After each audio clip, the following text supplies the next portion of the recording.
ISL শুরু এবার হতে চলেছে, কল্যাণ চৌবে কি পদে থাকবেন? এই এত ঘটনা হলো কি করে? এত বিপর্যয়ের সম্মুখীন হয়েও ভারতীয় ফুটবল এই দু একদিনের মধ্যে এত ঘটনা ঘটলো কি করে, যে একবারে বলা হয়েছে যে ইন্ডিয়ান ফুটবলের লিগ শুরু হতে চলেছে, আইএসএল শুরু হতে চলেছে, এবং কল্যাণ চৌবে এবং এএফএফ এমন কী কাজটাই না করলো, সব কিছু জানবেন এই ভিডিওতে। নমস্কার, আমার নাম সৌম্যদীপ পালিত, ওয়েলকাম টু এসডিপি চ্যানেল।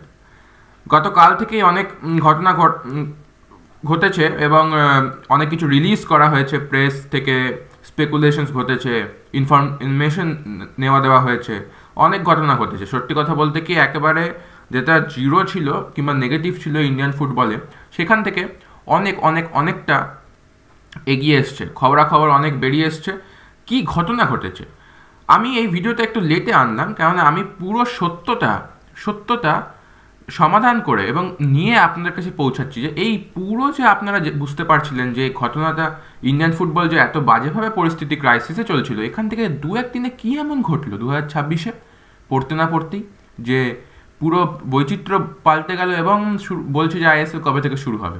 প্রত্যেক কথা আপনারা জানতে পারবেন এই ভিডিওতে। শুরু করে বন্ধুগণ বলে রাখি, 20 ডিসেম্বর একটি এক্সিকিউটিভ কমিটি এবং বার্ষিক সাধারণ সভার একটা আয়োজন করা হয়েছিল এআইএফএফ এর দ্বারা।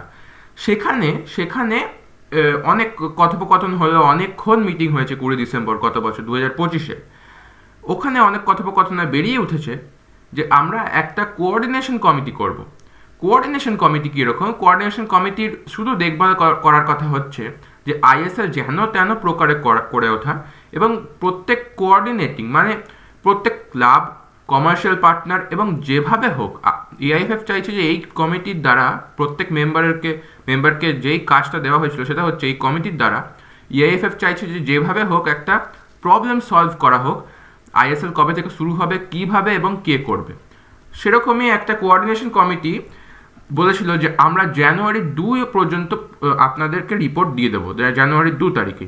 ঠিক সেরকমই কথা রেখেছে কোঅর্ডিনেশন কমিটি, এআইএফএফকে দিয়েছে। তবে তারও ওপর তার আগে দেওয়ার আগে একটি এমার্জেন্সি কমিটি গঠন করা হয়েছে।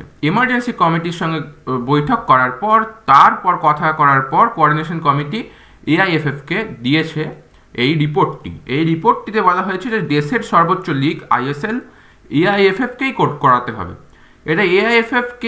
হবে। এটা কিন্তু একটা খুবই ভারসাম্য তুল্য এই কথা, যে এআইএফএফকেই করাতে হবে। কোনো কমার্শিয়াল পার্টনার না, কোনো ক্লাবদেরকে কোনো খরচ দিতে হবে না, এআইএফএফকে করাতে হবে। এটা একটা খুবই তাৎপর্যপূর্ণ পদক্ষেপ, কেননা এইটা অনেক আমরা ভেবেছিলাম যে এআইএফএফ কি পারবে না, শেষ পর্যন্ত নিজেদেরই কমিটি থেকে গঠন করা হয়েছিল এবং সেটা উল্টে এআইএফএফকেই বলেছিল তোমরাই করো এর পরিচালনা আইএসএল-এর। যাই হোক, আগামী সপ্তাহে বলা হয়েছে যে একটি শিডিউল দেওয়া হবে এবং ফিক্সচার রিলিজ করা হবে আইএসএল-এর।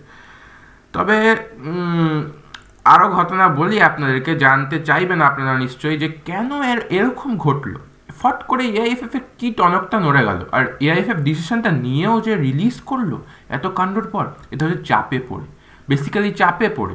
চাপ কেন, কীরকম চাপ, তাই না? কীরকম চাপটা হচ্ছে এই যে গুরপ্রীত সিং সান্ধু, সুনীল ছেত্রী, রাহুল ভেকে, তাছাড়া তো বিভিন্ন প্রীতম কোতার, প্রবীর দাস, আরও আমাদের বাঙালি ফুটবলার থেকে সর্বভারতীয় ফুটবলার সবাই মিলে এই যে ফিফাকে যে এই ভিডিওগুলো প্রোটেস্ট করে দিয়েছে, প্রত্যেকজনের পেজ থেকে দেওয়া হয়েছে, লিখে অভিযোগ জানানো হয়েছে যে ইন্ডিয়ান ফুটবলের দয়া করে কিছু উন্নতি করুন, রিকোয়েস্ট করা হয়েছে ফিফাকে, এবং প্রত্যেক সমাজ মাধ্যমে এটা করা হয়েছে। এই লজ্জার ব্যাপারের জন্যই কল্যাণ চৌবে এবং এআইএফএফকে এই তাৎপর্যপূর্ণ পদক্ষেপটা নিতে হলো। এই জন্যই, আর তাছাড়া কোনো ব্যাপার না। যদি এত প্লেয়াররা এত কিছু না করতো, ফিফার কাছে ইন্টারন্যাশনালি যদি ইন্ডিয়ার মাথাটা নত না হতো প্লেয়ারদেরকে দিয়ে, তাহলে কিন্তু আমরা এইটা দেখতে পারতাম না, এই শিডিউলটা। হয়তো আমরা আরও 2-3 সপ্তাহ পর দেখতে পারতাম যে বলা হবে, তখন শিডিউল দেওয়া হবে। আপাতত বলা হচ্ছে পরের সপ্তাহে শিডিউল দেওয়া হবে। তবে সম্ভবত আমি আপনাদেরকে একটা ডেট বলে দিচ্ছি, এটা অনেক ভেতরের খবর, অনেক ভেতর সূত্রের খবর, যে 14 কিংবা 15 ফেব্রুয়ারি থেকে আইএসএল শুরু হবে। ইয়েস, এই এই এই ডেটের জন্যই আমি একটু আমি এই ভিডিওটা করার জন্য, না হলে আমি কালকেই করে দিতে পারতাম, এইটার জন্যই আমি একটু দাঁড়িয়ে গেছিলাম। 14 কিংবা 15ই ফেব্রুয়ারি থেকে, 14 আর 15 এই ফেব্রুয়ারি থেকে শুরু হতে চলেছে আইএসএল। এটা বলা হচ্ছে, গোপন সূত্রের খবর বলা হয়েছে। আর একটা কথা বলে রাখি কল্যাণ চৌবে এবং এআইএফএফকে, যে আপনারা তো চাইলেই এই যে কয়েকদিনের সমাধানটা করে দিতে পারলেন, এটা তো চাইলেই কয়েকদিন আগেও করা, কয়েক মাস আগেও করা যেতে পারতো, তাই না? এরকমভাবে ফ্যান্সদেরকে, ফুটবলার্সদেরকে এবং প্রত্যেক ভারতীয় এবং বাংলার ফুটবলকে ছোট দেখিয়ে শেমফুল পরিস্থিতিতে নিয়ে গিয়ে বিপর্যয়ের সম্মুখীন না করিয়েও করা যেতে পারত। ভয় খেয়ে আপনারা করছেন। কল্যাণ চৌবে অ্যান্ড এআইএফএফ, স্যালিউট এরকম একটা সার্কাস দেখানোর জন্য। ধন্যবাদ। এই ভিডিওতে লাইক এবং সাবস্ক্রাইব, ভালো লাগলে লাইক করবেন এবং এটা শেয়ার করে দেবেন, কারণ এই তথ্যগুলো প্রত্যেকজনের জানা দরকার, যে কীরকমভাবে কী কী ঘটেছে, তারপরে এই রেজাল্টটা এসছে। এই কমিটি, কোন কমিটি, এইসব জিনিসগুলো আপনারা এবং সবাই জানতে পারবেন। শেয়ার করুন, আর ভালো লাগলে দয়া করে সাবস্ক্রাইব করে দিন। আমি আছি বাংলার এবং ভারতীয় ফুটবলেরই উন্নতি করার জন্য।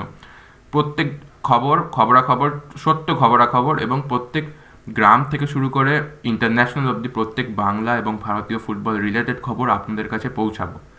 কোনো ক্লাবে ভেদাভেদ করবো না। ধন্যবাদ।